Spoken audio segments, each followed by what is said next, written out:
여러분, 본문은 우리가 잘 아는 내용이지요. 예수님께서 태어나신 과정을 잘 설명해 주고 있습니다. 예수님의 어머니 마리아는 요셉과 약혼을 했다 그랬는데, 결혼하기 전에 그만 마리아가 임신을 해버렸습니다. 약혼남 요셉이 그것을 알았고, 그 요셉은 마음이 몹시 상했습니다. 요셉은 기절할 뻔했어요. 역시 임신한 마리아도 얼마나 난감한지 몰라요. 내가 남자를 알지 못하는데 어찌 이런 일이 있을 수 있단 말일까? 난감하기 짝이 없었습니다.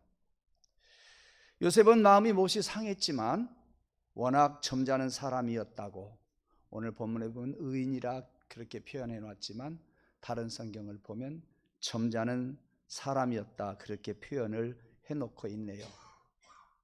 그래서 자기의 약혼 여인 마리아에게 큰 누가 되지 않도록 조용히 이 문제를 매듭 지을 판입니다. 요셉이 이 큰 문제를 해결하기 위해서 방법을 찾던 중 어느 날 밤 꿈에 하나님의 천사 가브리엘이 나타나서 말합니다.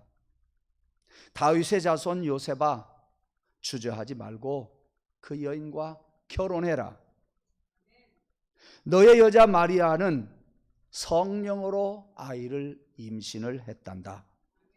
하나님의 성령이 잉태하신 것이란다. 마리아가 아들을 낳게 될 텐데 그 이름을 예수라 해라. 그가 자기 백성을 그 죄에서 구원하실 것이다. 이렇게 가르쳐 줍니다. 여러분, 여기에서 우리는 입을 벌려야 돼요. 깜짝 놀라야 돼요. 왜?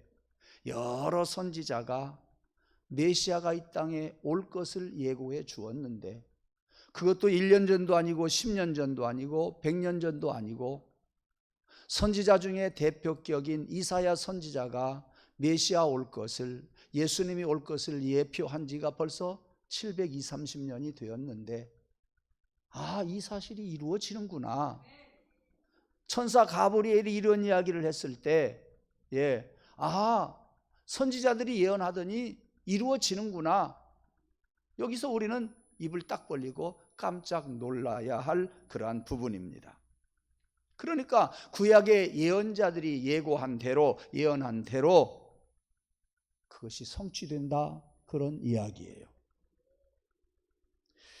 이사야 선지자가 예언하기를, 보라, 처녀가 임신하여 아들을 낳을 것이며 그 이름을 임마누엘이라 하라 그랬어요.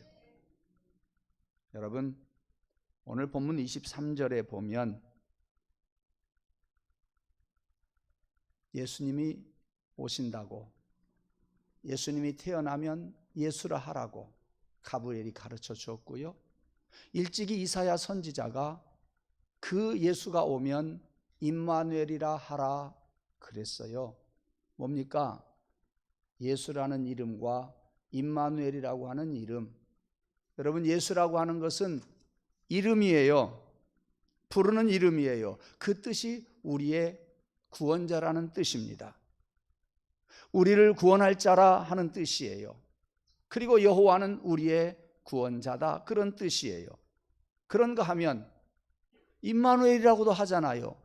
그 임마누엘의 뜻은 하나님이 우리와 함께 계신다, 그런 뜻입니다. 다시 말하면 이름은 예수님이고 그 예수님의 정체성이 임마누엘이라고 하는 이야기예요. 우리 곁에 늘 머물러 계실 것이라고 하는 말씀입니다. 우리는 예수와 임마누엘을 이렇게 구분해서 알고 신앙생활을 해야 합니다. 우리의 구원자 되신 예수님이 우리와 늘 함께 하시는 줄로 믿습니다. 우리의 구원자 예수님이 여러분과 늘 함께 하시기를 주님의 이름으로 축복합니다. 요셉은 잠에서 깨어났어요. 그는 하나님의 천사가 꿈에 지시한 대로 마리아와 결혼을 했고, 그러나 아이 예수님을 낳기까지 동침치 아니했습니다. 예수님이 태어났을 때 요셉은 그의 이름을 예수라 명명하게 되지요. 이 같은 성탄 이야기를 우리는 너무나 잘 알고 있어요. 이런 성탄 이야기를 우리는 잘 알고 있어요. 여러분 성경 읽다가 이 성탄 이야기 나오면 에이 내가 잘하는 것이야 하고 훌렁 넘어가지 않았습니까?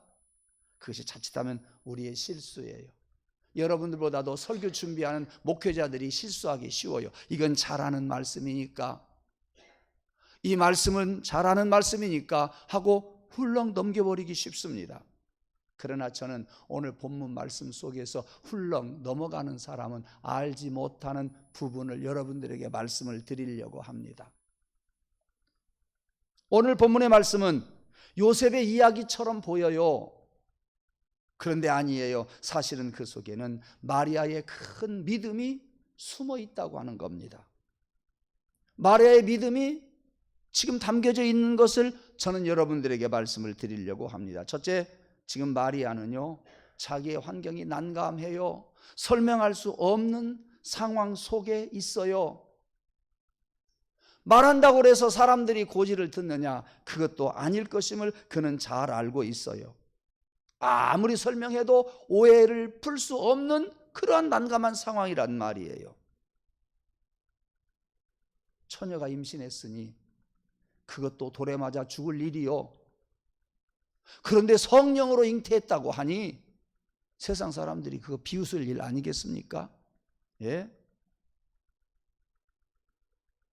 마리아는 그러지만 변명할 수도 있고요, 도망갈 수도 있고요, 하나님 앞에 따지고 들 수도 있어요. 그런데 성경을 보면 마리아는 그러지 않았다는 거예요. 예. 해명하려고 하지도 않았어요. 따지지도 않았어요. 그 난감한 상황, 억울하다고 땅을 치지도 않았어요. 누구에게 이야기하지도 않았어요. 아니, 오늘 성경 말씀에 보면 마리아의 모습이 그려지지를 않아요. 그렇잖아요. 마리아는요, 울부짖었다는 기록도 없어요. 그저 하나님의 뜻 안에 서 있다. 자기 아기를 낳고도 멀리서 여러 사람들이 이러쿵저러쿵 이야기할 그러한 이야기지만, 예, 멀리서 있었어요. 예. 그것은 하나님의 뜻 안에 하나님의 뜻이 이루어질 것을 그는 알았던지 멀리 서 있었어요. 따지지도 말하지도 않았어요. 예, 얼마나 억울하고 난감할 일이겠어요. 이때 아무 말 없이 참는다고 하는 것은 너무도 힘드는 일 아니겠습니까? 어떤 아이가 유리컵에다가 물을 마시려고 잘못해서 떨어뜨려 깨버렸어요. 이 아이가 볼 때 이미 유리컵은 금이가 있었는데 떨어뜨리니까 깨지지요. 다른 사람이 볼 때는 어떻게 해요? 이 아이 자기가 깬 줄로 알아요. 예, 자기가 깬 줄 알아요. 그때 이런 이야기를 할 수 있겠죠. 제가 일부러 그런 것도 아니에요. 어차피 제가 보니까 금이 갔는데 깨질 컵이에요. 이렇게 말할 수 있었을 것입니다만은 그 아이는 아무 말도 하지 않았어요. 그리고 조용히 빗자루를 가져다가 깨진 유리 조각을 다 쓸어 담았습니다. 제가 칠게요. 제가 치울게요. 하면서 깨진 유리 조각을 다 청소를 했어요. 그것을 지켜보던 한 어른이 아이의 모습을 보고서 아이의 마음에 감동을 받네요. 예, 마리아의 태도가 바로 이와 같다는 이야기예요. 상황은 억울했지만 자리를 떠나지를 않았습니다. 묵묵히 자기 자리 지켰습니다. 예, 왜? 하나님의 뜻 안에 그는 서 있었기 까닭입니다. 그가 하나님의 뜻 안에 있었는지 어쩌는지 다른 사람은 몰라요. 예. 그러나 분명한 것은 그 여인이 아무 말 없이 하나님의 뜻 안에 자기 자리를 지키고 있었다는 이야기예요.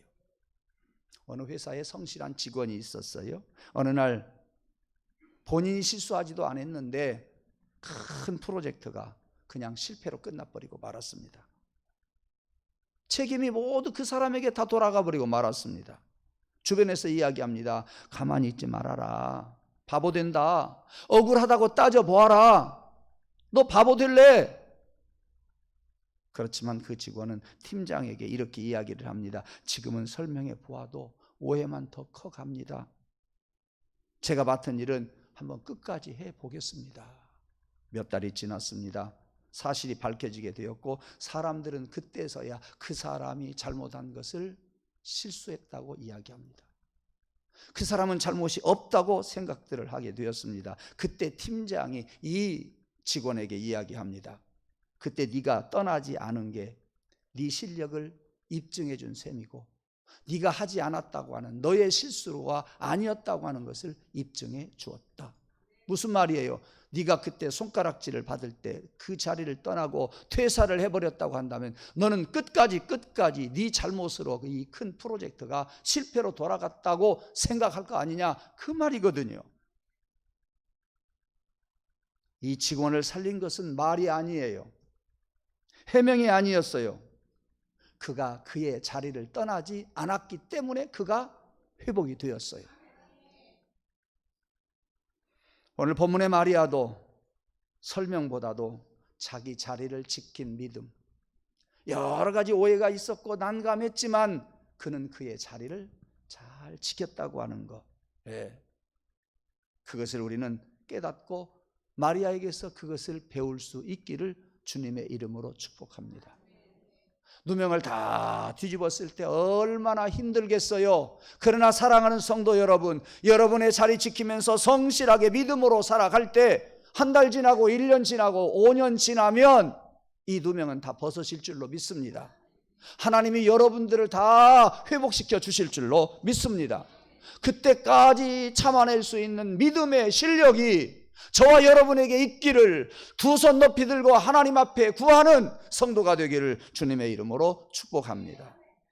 두 번째, 마리아는 하나님의 일이 자신의 인간의 흔들림이 있어도, 하나님의 일이 자기 자신을 흔든다고 해도 그것을 받아들였습니다. 하나님의 일은 늘 축복하는 것처럼만 보이기 쉬워요. 그건 아니잖아요. 하나님이 하시니 축복이 올 것이다, 이렇게만 우리는 생각하기 쉽습니다. 그건 아니잖아요. 하나님이 하시는 일도 때로는 우리 인간 계획을 완전히 뒤흔들어 놓을 수도 있다. 여러분, 본문에 나온 마리아의 보이지 않는 계획이 무엇이었을까요? 이제 요셉과 정혼했으니 결혼해서 아이도 낳고 평범한 가정에서 평안하게 아내로서의 자리 잘 지키면서 아들, 딸 낳고 평범하게 사는 삶, 아마도 마리아는 그것을 원했을 것이라고 저는 생각을 합니다. 그런데 하나님은 그의 평범한 소원을 깨뜨리고 마리아의 가정에 들어오고 말았습니다. 마리아는 누가복음 1장 38절에서 이렇게 말합니다.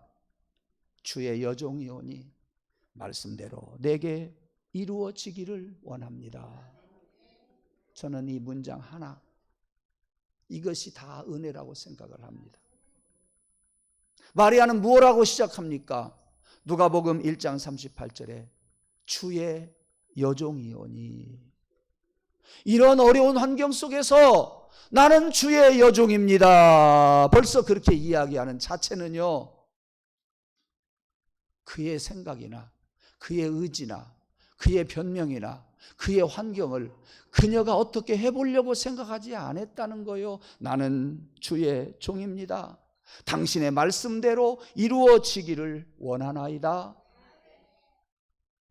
배워야 되지 않겠어요? 우리는 예수님 앞에서 나는 당신의 백성이고 당신은 나의 왕이십니다, 예수 우리 왕이여 하는 말 속에는 나는 당신의 백성입니다, 나는 주의 종입니다, 주여 나는 당신의 백성입니다, 당신은 왕이십니다, 이 한마디 속에 이 여인의 신앙 고백이 다 들어 있습니다. 그러니까 주의 여종이오니 말씀대로 이루어지기를 원하나이다 하는 이 말은요, 내가 이해 잘했습니다, 그 뜻이 아니란 말이에요. 알았습니다, 이런 이야기도 아니란 말이에요. 선생님 괜찮아요, 괜찮아요. 이 말도 아니에요. 이 말의 진짜 뜻은 모르지만 나는 주의 종입니다. 맡기겠습니다. 나는 모르지만 종이 무슨 말을 할 수가 있습니까? 하나님, 나를 도구로 쓰시옵소서. 예, 나는 여종입니다. 나는 여종입니다. 나는 당신의 백성입니다. 여러분, 이렇게 우리가 겸손하게 신앙을 고백한다고 한다면 우리가 무슨 뜻을 우리의 힘으로 어떤 일을 해결해낼 수가 있다고 생각을 하겠습니까? 한 신혼 부부가 아이도 낳고 가정 일도 그리고 육아도 계획을 세워서 차근차근 평안한 가정, 복된 가정을 꾸미려고 시작을 했어요. 그런데 갑자기 남편이 지방으로 발령이 났네요. 아내가 말합니다. 여보, 이것은 우리 인생의 계획에 없는 일이잖아. 이거 어떻게 해야 돼? 하면서 펑펑 웁니다. 그때 남편이 이런 이야기를 해요. 여보, 당신의 말이 맞아.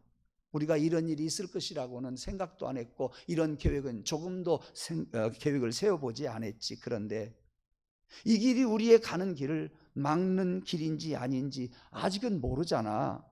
한번 가보자. 가봐야 알 것 같다.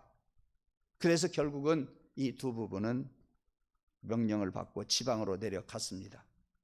그곳에서 생활하는데 뜻밖의 아주 훌륭한 사람을 만나게 되었고 그와 가까이 하면서 그를 이 두 분은 멘토로 삼게 되었습니다. 그를 멘토로 삼고 그에게서 많은 것을 배워서 자기들이 이 세상에 와서 두 사람이 부부가 된 사명을 발견하게 돼요. 그래서 그들이 새로운 계획을 가지고 살게 되었다고 하는 그러한 이야기입니다. 나중에 아내가 고백하는 말, 그때는 흔들렸는데 지나고 보니 하나님 우리 인생의 방향을 여기에서 조정해 주셨네요. 이렇게 고백을 하더랍니다. 마리아처럼 계획이 깨질 때 하나님의 뜻을 맡기는 믿음이 우리에게서 싹이 나기를 원합니다. 우리 인생의 계획이 다 무너지고 절망했을 때 거기에서 하나님의 뜻이라고 하는 새 싹이 나오고 떡잎이 나오고 줄기가 뻗어가기를 원하고 꽃이 피기를 원하고 열매 맺기를 주님의 이름으로 축원합니다. 우리의 계획이 산산이 부서졌을 때에 아멘 하십시다. 하나님의 뜻이 하나하나 싹이 자라나기를 원합니다. 자라나서 원줄기가 커가기를 원합니다. 그 원줄기에서 가지가 뻗어나기를 원합니다. 그 가지에서 잎이 피고 꽃이 피고 크게 아멘 합시다. 열매 맺기를 주님의 이름으로 축원합니다. 예, 과정 속에서 제가 지난번에 드린 설교 말씀, 과정 속에서 하나님의 뜻이 있을 것임을 고대하고 그런 믿음을 가진 사람은 그 어려운 환경을 일어설 수 있는 소망이 있을 것이라 그랬습니다. 좋은 일 속에도 하나님의 뜻이 있을 것임을 우리는 소망하면서 살아야 됩니다. 완전히 우리 계획이 무너졌다고 할지라도 그 속에서 하나님의 뜻이 이루어질 것을, 새로운 싹이 날 것을 고대하는 사람에게는 하나님이 그런 믿음과 함께 그런 힘을 주실 줄로 믿습니다. 마리아와 같이 계획이 산산이 무너진 그 난감한 상황 속에서도 그는 주여 나는 종입니다. 여러분도 나는 종이라고 하나님의 뜻을 고대하는 기다리는 믿음, 그 실력이 있기를 원합니다. 마지막으로 세 번째 마리아는 자기 영광이 아닌 하나님의 영광을 택했습니다. 예수님이 태어나신 이후에 사람들은 예수님을 기억해요. 뭘 기억합니까? 구유에 누이셨던 것을 기억합니다. 천사들의 찬송 소리가 기억이 납니다. 동방 박사들이 예물을 가지고 와서 드렸던 것도 생각납니다. 예. 그런데 마리아는 별로 생각 안 납니다. 사람들에게서 예수님 탄생 때에 마리아는 별로 생각 안 납니다. 예수님의 어머니라고 하는 정도이겠지요. 그러나 오늘 저는 여러분들에게 말씀드립니다. 마리아는 항상 뒤에서 조용히 계셨던 분. 마리아는 항상 자기 아들 예수 뒤에서 많은 사람들의 무리들 틈에 끼지도 못하고 뒤에서 말없이 기도하셨던 분, 말하지 않는 그분의 위대한 신앙 여러분들이 볼 수 있기를 원하고 그 믿음을 소유할 수 있기를 주님의 이름으로 축복합니다. 성경은 마리아를 높이지 않았어요. 그렇잖아요. 마태복음을 보아도 누가복음을 보아도 마리아를 높여주지 않았어요. 왜? 마리아 자신도 높아지려고 하지 않았어요. 그것이 마리아의 믿음이에요. 예.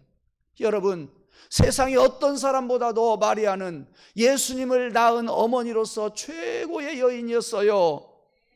그럼에도 그는 자랑하지 않았어요.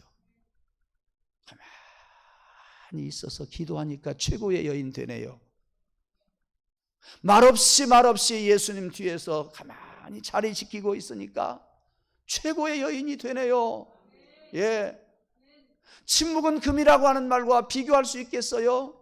마리아는 말없이 예수님 뒤에서 기도하고 있을 때 그 여인을 하나님께서 그렇게 높여 주셨습니다. 믿음이라고 하는 것은요, 앞에 서는 용기가 아니라 믿음이라고 하는 것은요, 하나님이 드러나도 뒤에 설 수 있는 용기, 이것이 믿음입니다. 예. 어느 학교에서 연주회가 있었습니다. 아들이 무대에서 열심히 연주를 하고 있는데 한 아이가 유난히도 긴장을 했던 탓인지 박자를 놓쳐버리고 말았어요. 그때 무대 뒤에서 그 박자를 놓친 아이의 엄마가 깜짝 놀랐습니다. 무대 뒤에서 그를 지켜보던 엄마가 서서 손을 꼭 모으고 벌벌 떨고만 있었어요. 아이는 박자를 놓쳐버렸지만 끝까지 그 연주를 마쳤습니다. 연주가 끝나자 많은 관중들은 그 아이를 향해서 박수갈채를 보냈고 친구들도 와서 괜찮다 격려를 해 주었습니다. 계속해서 어머니는 자기 아들을 위해서 서서 기도하고 있는데 한 사람이 와서 묻습니다. 아드님이 실수를 했는데 괜찮으세요? 그때 어머니가 하는 말, 저 아이가 내려오지 않고 끝까지 연주를 해주어서 너무너무 고마워요. 부끄러운 것이 아니라 끝까지 어려움 속에서 연주했다고 하는 것이 나는 우리 아들이 그것이 자랑스럽습니다. 이렇게 이야기를 하더랍니다. 여기 마리아도 앞에 서지 않았습니다. 하나님의 뜻이 이루어지도록 뒤에 서 있었습니다. 내가 드러나지 않아도 하나님의 일이 드러날 수 있는 그런 믿음을 가진 자였기 까닭에 누가 와서 뭐라고 해도 그는 예수님의 뒤에 자리하고 있었던 사람이요 하나님의 뜻을 이루고자 하는 믿음이 있었던 마리아였습니다.